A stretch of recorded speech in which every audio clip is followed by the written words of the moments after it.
Y vamos también a otra de las informaciones de la jornada. Crece la alerta mundial por la aparición de una nueva variante COVID detectada en Sudáfrica, por lo que muchos países ya han estado endureciendo sus restricciones de viaje. Además, Bélgica informó del primer caso en Europa de este tipo de variante. Para hablar sobre este tema nos acompaña Carlos Pérez, infectólogo de la Clínica de la Universidad de los Andes y decano de la Facultad de Medicina y Ciencia de la Universidad San Sebastián. Muchas gracias, doctor, por acompañarnos esta tarde. Buenas tardes. Buenas tardes, Marco. Doctor, primero, ¿qué es lo más preocupante de esta nueva variante? A principios de semana, por ejemplo, era muy poco lo que se sabía al respecto. Sin embargo, ya a mediados de la semana comenzamos con las primeras alertas. ¿Por qué surge esta preocupación tan intempestiva, tan repentina, y nos lleva a que esta jornada finalmente la Organización Mundial de la Salud la declarara ya como una variante de preocupación?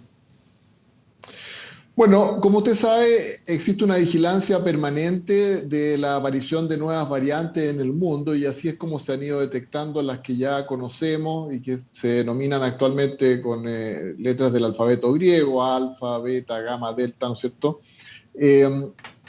Dentro de esa vigilancia, investigadores en Sudáfrica identificaron una nueva variante que todavía no se le ha asignado, que yo tenga información, Omicron, no alguna letra. sé, ese fue ¿Ah? el nombre que adoptó ahora, Omicron. Ya, no había, estaba viendo paciente, ahora sí que no había tenido oportunidad de escuchar la última designación. Tenía una designación tradicional que es con letra y número B11529, pero Sí, ya era bien tiene, complejo veo, ahí la denominación. sí, así parte eso. Pero bueno, lo importante es que esta nueva variante tendría un número mayor de mutaciones, que es algo que ocurre normalmente en todos los virus, y en este también ocurre de esta manera. Estas mutaciones están especialmente en la zona genética que codifica la glicoproteína, la superficie S, que es muy importante porque es la que se une a los receptores celulares. Entonces, este gran número de mutaciones, identificadas más de 30, ¿no es cierto?, aparentemente podrían conferirle a esta variante una mayor transmisibilidad. No está demostrado que sea más agresiva, pero podría ser más transmisible que la ya conocida. Pero esto es todavía motivo de estudio, ¿ah? Ya como usted señalado, se le ha designado como una variante de preocupación, no solo de interés, sino que de preocupación. O sea, cuando se habla de variante de preocupación, quiere decir que pueden ser más transmisibles y que pueden ser más agresivas, que pueden no estar bien cubiertas por las vacunas o por la respuesta inmune ante la infección natural. Ahora, ¿cuáles son las consecuencias que eso puede tener para el resto del mundo? Están por verse. Recordemos que en el pasado ya existe una variante sudafricana, la beta, que no tuvo mayor impacto a nivel mundial. Así es que tenemos que estar atentos a lo que ocurra, pero tampoco caer en la desesperación, ¿no es cierto?, y pensar que viene toda una nueva ola y una nueva pandemia con esto, sino que tenemos que tener más información para saber realmente las consecuencias que puede tener esta nueva variante. El factor que representa este gran número de mutaciones ha sido bien destacado en medios internacionales también por los especialistas. ¿Qué es lo que implica que tenga este alto nivel de mutaciones en la práctica? ¿Qué podría favorecer, además de lo que usted mencionaba, de esta eventual alta transmisibilidad que tendremos que esperar también cuando ya comience a avanzar el tiempo, cómo se empieza a comportar la variante? Pero ¿qué otras situaciones, qué otros factores implica que esta variante cuente con un alto número de mutaciones? Bueno, de palabras muy simples, cuando se replica el material genético de cualquier virus, la enzima que participa en la replicación puede cometer errores y se pueden producir cambios genéticos que dan origen a mutaciones. Estas mutaciones pueden conferirle propiedades favorables al virus para transmitirse más fácilmente o producir enfermedades más graves, pero también a veces terminan en un virus defectuoso que es mucho menos agresivo. Así que mutación no es sinónimo de virus más agresivo. Puede serlo, pero en muchos casos estas mutaciones más bien hacen que el virus disminuya su capacidad replicativa. En este caso, este mayor número de mutaciones, algunas de ellas podrían conferirle una mayor capacidad de transmisión, y eso es lo que se está investigando. Y lo otro importante es ver cuán, digamos, fácil es detectar este virus con las técnicas habituales de PCR, si puede detectarse igualmente que se detectan las otras variantes, eso es una primera pregunta. Segunda pregunta, cuán bien quedan protegidas las personas con las vacunas disponibles ante esta nueva variante. Y finalmente, ¿no es cierto?, cuán más transmisible y más agresiva lo es. Así que esto todavía es motivo de estudio, pero ya está claro que es una nueva variante y es una nueva variante de preocupación a la cual tenemos que estar atentos. Ahora entendiendo que esta variante es de una detección bien reciente, esta semana nada más. De hecho, esta jornada ya recién se conoce su nombre, la variante Omicron. Entendiendo toda esta situación, ¿cómo podríamos identificar su forma de actuar o cuánto tiempo nos demoraremos en establecer sus características principales? Esto mismo de la alta transmisibilidad que se está evaluando, o qué efectos, qué síntomas podría presentar también. Claro, esto ahora ya vienen observaciones en terreno, ¿no es cierto?, de los casos en que se demuestra esta variante y ver cómo se han comportado en términos clínicos, si han tenido enfermedad más grave, han tenido más hospitalizaciones, más riesgo de conexión a ventilación mecánica, y también estudiar los brotes que se producen. O sea, cuando hay un caso, ¿no es cierto?, ver qué ocurrió con los contactos estrechos, cuántas otras personas resultaron infectadas, ¿no es cierto?, si las medidas habituales de protección evitaron esas infecciones o no. Esa es la manera en que se va estudiando y caracterizando estas nuevas variantes. Recordemos, por ejemplo, que la variante original, Wuhan, sin medidas de protección y sin vacuna, es capaz de producir infección a partir de un caso, ¿no es cierto?, en dos o tres otras personas. Eh, en cambio, la variante Delta sabemos que puede infectar a 8, 9 o 10 personas más.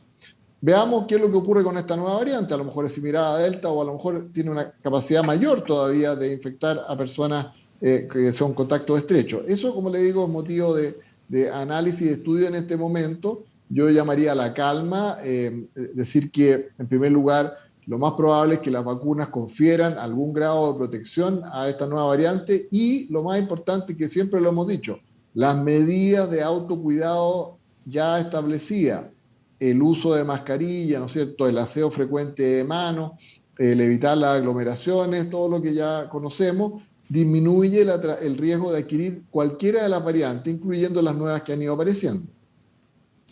Ahora hablando de las medidas que adopta el Estado para combatir o para intentar frenar también la llegada de esta variante, que ya conocemos algunos casos, bien pocos en Europa, se reportó uno en Bélgica si no me equivoco, pero está circunscrita actualmente en África y los países del sur de África. ¿Qué debería hacer el gobierno con las fronteras, por ejemplo? Se conoce ya que hay más libertades, la restricción es cada vez menos estricta. Estábamos avanzando hacia una apertura ya que nos podría llevar probablemente a una normalidad en un periodo mediano o largo plazo. Sin embargo, aparece ahora esta nueva variante. ¿Y qué debería hacer entonces el gobierno respecto a las fronteras? ¿Mantenerlas abiertas? ¿Iniciar un periodo de cierre? ¿Estar en un periodo de análisis probablemente? ¿Cuánto tiempo debería durar este periodo de análisis si es que lo hay? Bueno, son noticias en desarrollo y en este momento la misma Organización Mundial de la Salud no ha recomendado que los países cierren sus fronteras a personas que vienen de África, ¿no es cierto? Pero en Europa igual ya De se los está lugares. tomando este tipo de medidas, en Sí, Europa y en por India. eso le quiero decir que una cosa es lo que las decisiones políticas que se toman y las decisiones que toman, digamos, se toman un poco ante la urgencia y por el temor, y otras son basadas en más evidencia científica. Y en ese sentido, la Organización Mundial de la Salud todavía no ha recomendado ello. Pero sí creo que es razonable considerar que personas que vengan de esos países, ¿no es cierto?, asegurarse que cuando lleguen traigan su PCR negativo, que se les realiza nuevamente al momento de ingresar y que cumplan con cuarentenas que eventualmente, esto están haciendo algunos países ya, podrían ser un poquito más prolongadas si es que vienen, insisto, de esos lugares. Eso es algo que hay que analizar, pero nosotros ya tenemos un protocolo establecido hace mucho tiempo para que obviamente se ha ido liberando un poco más en la medida que las personas ya están vacunadas, pero que permite detectar a personas que vienen con infección y asegurar que se mantengan aisladas, al menos durante el posible periodo de incubación, por si desarrollan enfermedad. Si después de ello no desarrollan enfermedad, bueno, no traían la variante y no hay ningún problema. Claro, ahora se habla también respecto al riesgo de reinfección que al menos, insistimos, esta es una variante incipiente, se detectó recién esta semana, hoy ya tiene su nombre por parte luego de un extenso análisis por parte de la Organización Mundial de la Salud. Sin embargo, ya se habla de que estaría operando de cierta forma que le permitiría generar episodios de reinfección. ¿Cuánto tenemos que esperar para que esto ya se logre dilucidar de una mejor forma? ¿Cómo podría operar o qué podemos interpretar con lo que se conoce respecto a este factor en las próximas semanas? Bueno, el tema de la reinfección en general es un tema que es delicado porque, en primer lugar, cuando uno habla de reinfección hay que estar bien seguro si la primera infección fue realmente documentada o fue solo una sospecha. Si fue bien documentada la primera y la segunda infección, estamos hablando de reinfección, y eso sabemos en general, que hasta el momento con las variantes existentes es de baja ocurrencia. Puede suceder, pero es de baja ocurrencia. Así que vamos a tener que empezar a analizar estos casos que están ocurriendo, partiendo por los que están ocurriendo en África, ¿no es cierto?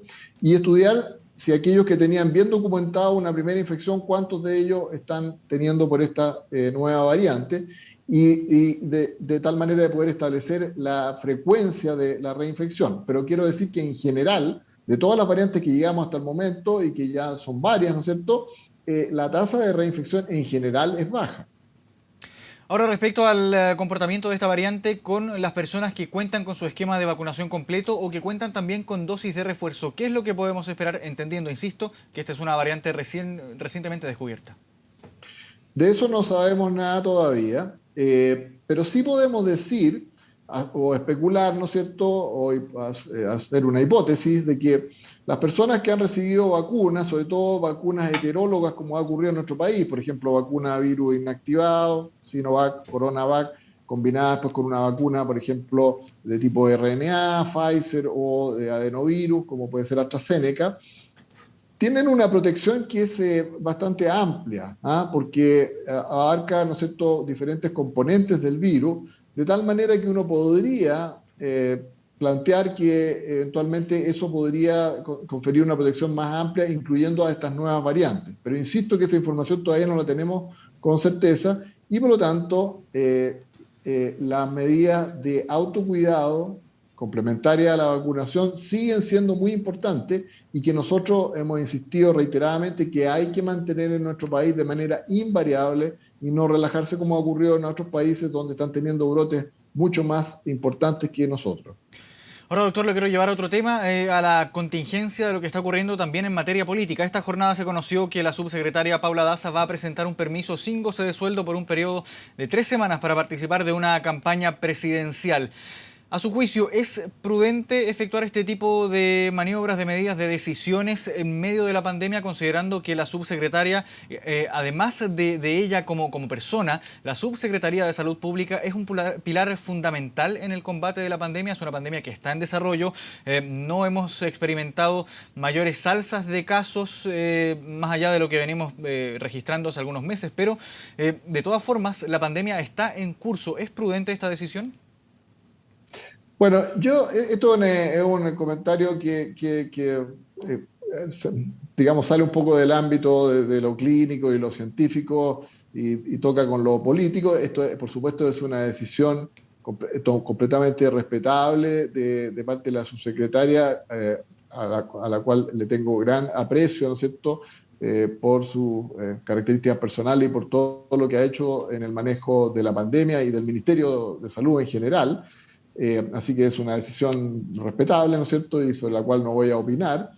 Ahora, con respecto al manejo de la pandemia, hay que recordar que aquí hay un trabajo de equipo. Ella siempre, por lo demás, lo ha hecho bastante evidente, así que hay un equipo detrás de ella que perfectamente puede seguir manejando todo el control de la pandemia. Hay protocolos ya bien establecidos, hay procedimientos que ya son bien, digamos, conocidos. Así es que no debiera ocurrir ningún cambio en el manejo de la pandemia, dado esta situación particular y transitoria de la subsecretaría Daza. Bien, doctor Carlos Pérez, infectólogo de la Clínica de la Universidad de los Andes y decano de la Facultad de Medicina y Ciencias de la Universidad de San Sebastián. Muchas gracias por esta conversación con Canal 24 Horas. Buenas tardes. Buenas tardes, Marco.